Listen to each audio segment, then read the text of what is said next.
Hello everyone, હું Hemant Parmar, Shrimati એસ.એચ. Gajera, Vidya Bhavan, Katargam branch.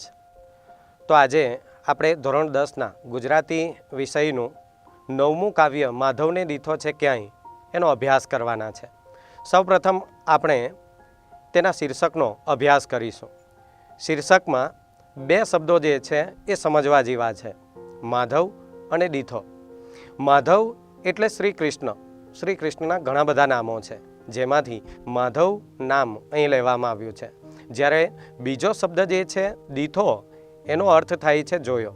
દીઠો એ તળપદો શબ્દ છે, જ્યારે એનો શિસ્ત માન્ય શબ્દ એ જોયો એવો આપણે કહી શકીએ. કાવ્યના જે કવિ છે એ કવિનું નામ છે હરીન્દ્ર જયંતીલાલ દવે, કે જેમનો જન્મ કચ્છના ખંભરા ગામની અંદર થયો છે. જેમણે આસવ, મૌન, સૂર્યોપનિષદ, હયાતી જેવા કાવ્ય સંગ્રહો લખ્યા છે. આ ઉપરાંત એમણે ગાંધીની કાવડ, આસવ એવા જે કંઈ નવલકથાઓના જે કંઈ સંગ્રહો પણ રજૂ કર્યા છે. આ ઉપરાંત એમને રણજીતરામ સુવર્ણચંદ્રક, ગુજરાત સાહિત્ય અકાદમી, ગાંધીનગર દિલ્હીનો એવોર્ડ અને ગોએન્કા એવોર્ડ જેવો પણ મળ્યો છે. આપણું આ કાવ્ય જે છે એ એમના વરસાદની મોસમ છે એવા એક કાવ્ય સંગ્રહમાંથી લેવામાં આવ્યું છે. તો કાવ્ય જે છે એ કાવ્ય આપણે શરૂ કરીએ. સૌથી પહેલી પંક્તિ જે છે એ જોઈએ. વાંસળીથી વિખૂટો થઈને આ સૂર્ય એક ઢૂંઢે કદમની છાય. શ્રી કૃષ્ણ એ આપણા હિન્દુ ધર્મના સૌથી લોકપ્રિય દેવ આપણે કહી શકીએ, કે જે દરેક લોકો એની સાથે એવા ભક્તિભાવ રૂપે જોડાયેલા છે. આપણે સૌ એની સાથે જે જોડાયા છે પણ ક્યાંય એને જોયા નથી, છતાં પણ આપણે એના પ્રત્યે એટલા આકર્ષિત છે. જ્યારે એની સાથે જે જોડાયેલા અવિનાભાવી રૂપે જે પ્રકૃતિના તત્વો છે, તો એમને એના પ્રત્યે કેટલી લાગણી હોઈ શકે. અને એવા જે પ્રકૃતિના તત્વો છે એમાંનું એક જે વાંસળી છે એ હંમેશા એના અધર ઉપર રહે છે. એ હંમેશા અવિનાભાવી રીતે એની સાથે જોડાયેલી છે.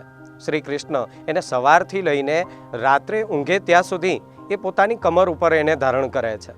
પણ કાવ્યની અંદર કવિ જે છે એ કવિએ જે કંઈ પ્રકૃતિના તત્વો છે એને સજીવ રૂપે આરોપ્યા છે, અને સજીવારૂપણ અલંકારની અંદર પંક્તિઓ આરોપી છે. તો આવું વાંસળી જે છે એ વાંસળી એક દિવસ એમનાથી વિખૂટા પડી જાય છે. એવી એક જે ઘટના આ કાવ્યની અંદર નિરૂપણ કરી છે. વાંસળીથી વિખૂટો થઈને આ સૂર એક ઢૂંઢે કદમની છાય.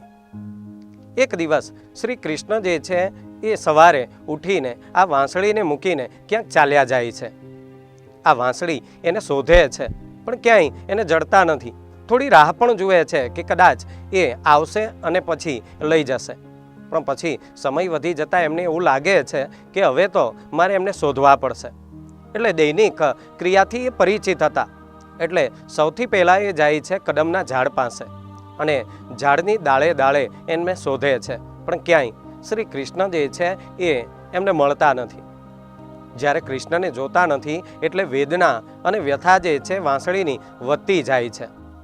પછી એ વિચારે છે કે હવે જ્યાં પણ ગયા હશે ત્યાં એ કોઈને કોઈ રસ્તેથી તો ગયા જ હશે. એટલે રસ્તાની જે ધૂળ છે એ માર્ગની ધૂળને તો એ ખબર જ હશે. એટલે ચાલ હું માર્ગની ધૂળને જઈને આ પ્રશ્ન કરું. અને ત્યાં વાંસળીનો સૂર જે છે એ વાંસળીનો સૂર માર્ગની ધૂળને જઈને પ્રશ્ન કરે છે. માર્ગની ધૂળને દંડોળી પૂછે, મારા માધવને દીઠો છે ક્યાંય? વાંસળીનો સૂર ત્યાં માર્ગની ધૂળને જઈને પ્રશ્ન કરે છે. પણ આજે માર્ગની ધૂળ તો મૂર્છિત અવસ્થામાં પડી છે. શા માટે? કેમ કે શ્રી કૃષ્ણએ આજે એને પણ દર્શન આપ્યા નથી, અને એને કારણે એ વેદના અને વ્યથા અનુભવે છે, અને બેહોશ બેભાન અવસ્થામાં પડી હોય એવું લાગે છે. એટલે ત્યાંથી પણ એને જે કંઈ પ્રશ્નનો જવાબ મળતો નથી. અને વાંસળીનો સૂર ત્યારબાદ વિચારે છે કે હવે હંમેશા સવારે વહેલી સવારે એ ગાયો ચડાવવા યમુનાના કિનારે એ હંમેશા પહોંચતા હોય છે. એટલે નક્કી એ ત્યાં ગયા હશે. ત્યાં જઈને હું એને પૂછું, યમુનાના વેણ તમે મૂંગા છો કેમ, અને રાધાની આંખ કાં ઉદાસ?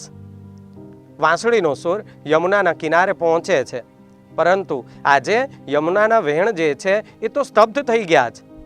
કારણ કે શ્રી કૃષ્ણ આજે અહીંયા પણ પધાર્યા નથી અને યમુનાના વેણને એમણે પણ દર્શન આપ્યા નથી અને એને કારણે એ પણ વેદના અને વ્યથા અનુભવી રહ્યા છે. યમુનાના વેણ પણ જાણે મૂંગા બની ગયા હોય એમ સ્તબ્ધ થઈ ગયા છે. આજે વાંસળીનો સૂર હવે એવું વિચારે છે કે કોઈ પણ પ્રકૃતિના તત્વને ખબર નહીં હોય, પણ જે કૃષ્ણની અર્ધાંગીની કહી શકાય એવી રાધાને તો ખબર જ હશે. એટલે વાંસળીનો સૂર જે છે એ રાધાને જઈને પૂછે છે, પણ વાંસળીનો સૂર જુએ છે કે રાધાનું આજે મુખ જ ઉદાસ છે અને એ જોતાં જ એને ખ્યાલ આવી જાય છે કે શ્રી કૃષ્ણને આજે એમણે પણ નિહાળ્યા નથી. એટલે આજે રાધા જે છે એ પણ કેવી છે? ઉદાસ થઈને બેઠી છે.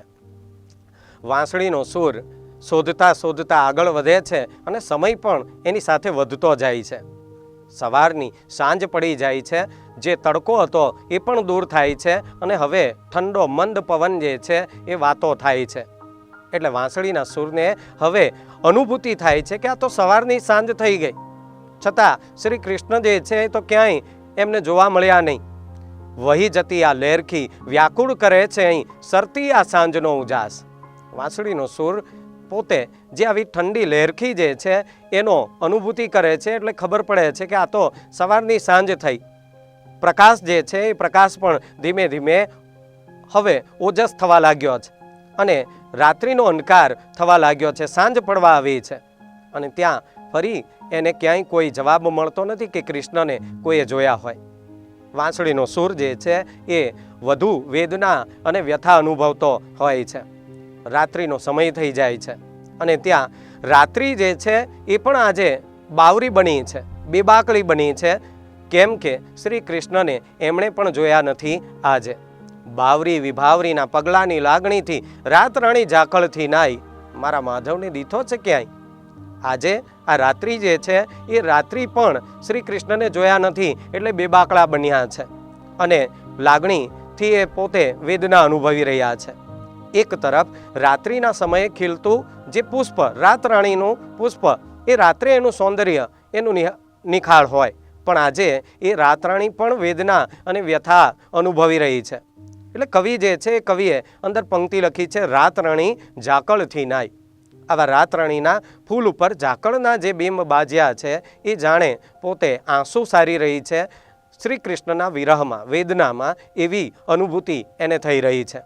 હવે વાંસળીનો સૂર જે છે એ મનોમન ક્યાંય એમને જે કોઈ શ્રી કૃષ્ણની સમાચાર વાવડ મળતા નથી એટલે મનોમન આશ્વાસન મેળવવા એ ઈચ્છે છે. ઉડતું આવે જો અહીં મોરપીંછ તો અમે સાચવશું સુવાળા રંગ. અહીં વાંસળીનો સૂર પોતે એવું વિચારે છે કે કદાચ મોરપીંછ પણ એમનું, કદાચ મોર મુગટ જેવું મોરપીંછ પણ મળી ગયું હોત તો આ શ્રી કૃષ્ણ મળ્યા હોય એવો એમને અનુભવ થતે. પણ શ્રી કૃષ્ણ જે છે એ શ્રી કૃષ્ણ એમને ક્યાંય મળ્યા નથી કે આજે એનું મોરપીંછ પણ એને મળ્યું નથી. વાંસળીનો સૂર એવું વિચારે છે કે મોરપીંછ મળતે તો એ શ્રી કૃષ્ણ મળ્યા છે એમ એને એ સાચવતે, પણ આજે શ્રી કૃષ્ણનું આ મોર મુગટ એવું મોરપીંછ પણ મળ્યું નથી, જેને કારણે એ વધુને વધુ વેદના અનુભવે છે. એક તરફ ત્યાં અચાનક જે રાત્રિના અંધકારમાં આકાશની અંદર ત્યાં ચમત્કાર થાય છે અને શ્રી કૃષ્ણ પરમાત્મા સ્વરૂપ એવા શ્રી કૃષ્ણ ચંદ્રની અંદર બિરાજમાન થાય છે અને આખી પૃથ્વી ઉપર રહેલી દરેક પ્રકૃતિના તત્વોને એ દર્શન આપે છે. મારી તે મોરલીના આભમાં ઉગે છે એક શ્યામના તે નામનો મયંક.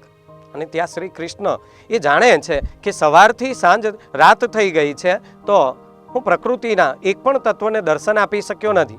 હવે આટલા ઓછા સમયની અંદર બધાને દર્શન આપવા એ મુશ્કેલ છે અને ત્યાં એ યુક્તિ કરે છે અને આકાશના એ ચંદ્રની અંદર બિરાજમાન થઈને આખી પૃથ્વીની દરેક પ્રકૃતિના તત્વોને એ દર્શન આપે છે. અને ત્યાં શ્રી કૃષ્ણને પામવાની, એને જોવાની જે કંઈ તીવ્ર ઝંખના હતી જે સૂરની, એ ત્યાં પૂર્ણ થાય છે.